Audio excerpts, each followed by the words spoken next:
You know, I feel like money and savings is just on everybody's mind these days. And today we're going to zero in on Social Security, specifically the 5 things that you need to know about Social Security. Mark Lamkin here with Lamkin Wealth Management. To put it all in perspective, I feel like, Mark, the thing I always hear the most, maybe it's from my mom, but my mom always says, you know, Social Security is not going to be around very long. And that kind of scares me. Like, I wonder, is it going to be around for me? It should. And the good news is yes, but not in the same form.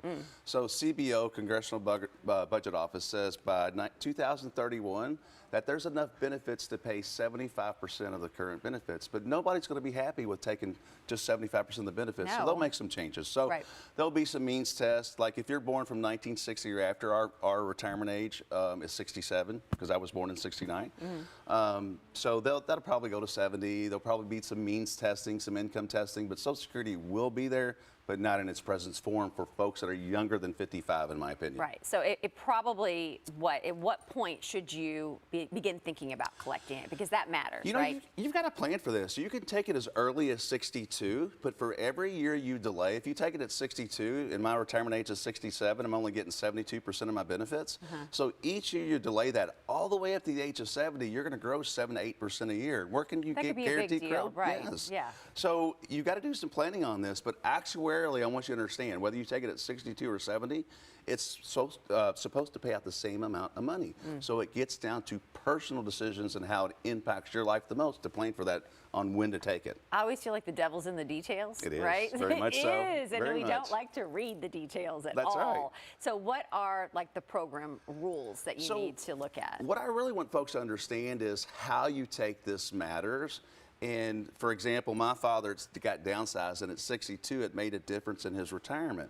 But again, if you're waiting to 67 or 70, if you're a 2-income family, it's really important to strategize this, because if we're married and you're the high income wage earner, and I don't make as much as you, I may go ahead and take mine at 62, allow you to wait till 70, because when you get to 70, I'm going to get half of yours, or if you were to pass away, I would get yours. So there's some strategies that go into this. Great strategy. We have 4 different spreadsheets at our office that if viewers want to come in and they've not taken this yet, we can tell you the best way and give you reports on how to maximize this if you live a normal life expectancy or if you live too long. The other side is if you have bad genetics in your family, take it early.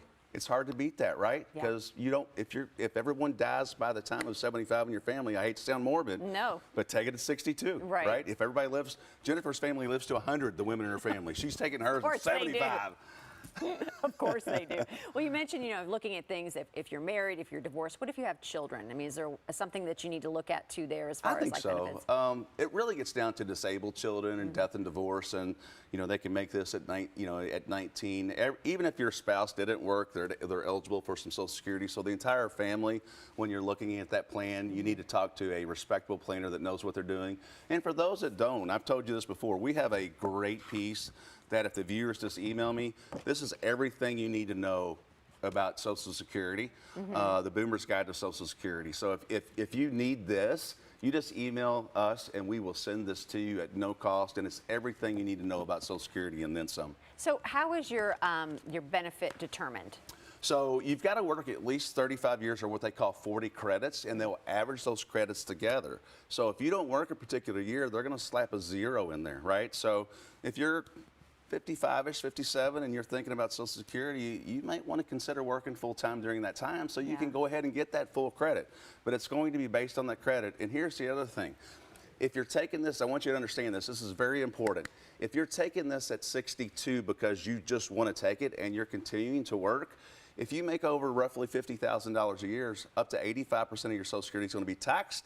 And also, they will actually reduce your benefit if you earn too much as a married couple or as a single. So a lot goes into thinking about when to start on Social Security. Man, right? Like, I know, there's so many ways of like, don't take my money away.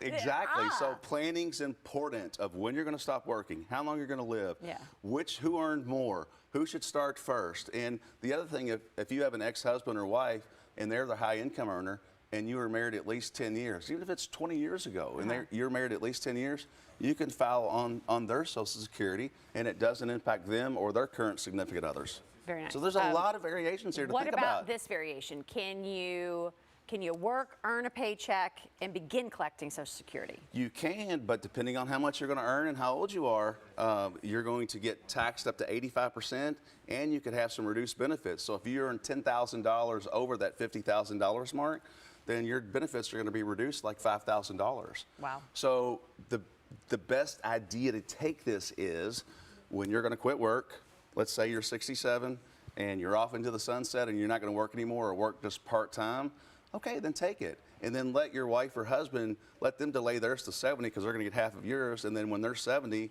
that check goes up, assuming genetics are good. But that's where my spreadsheets come into play. And that's where, like, talking to somebody that knows what they're doing. Absolutely. Do you know what I mean? Like, this is a strategy. There's a lot of moving parts.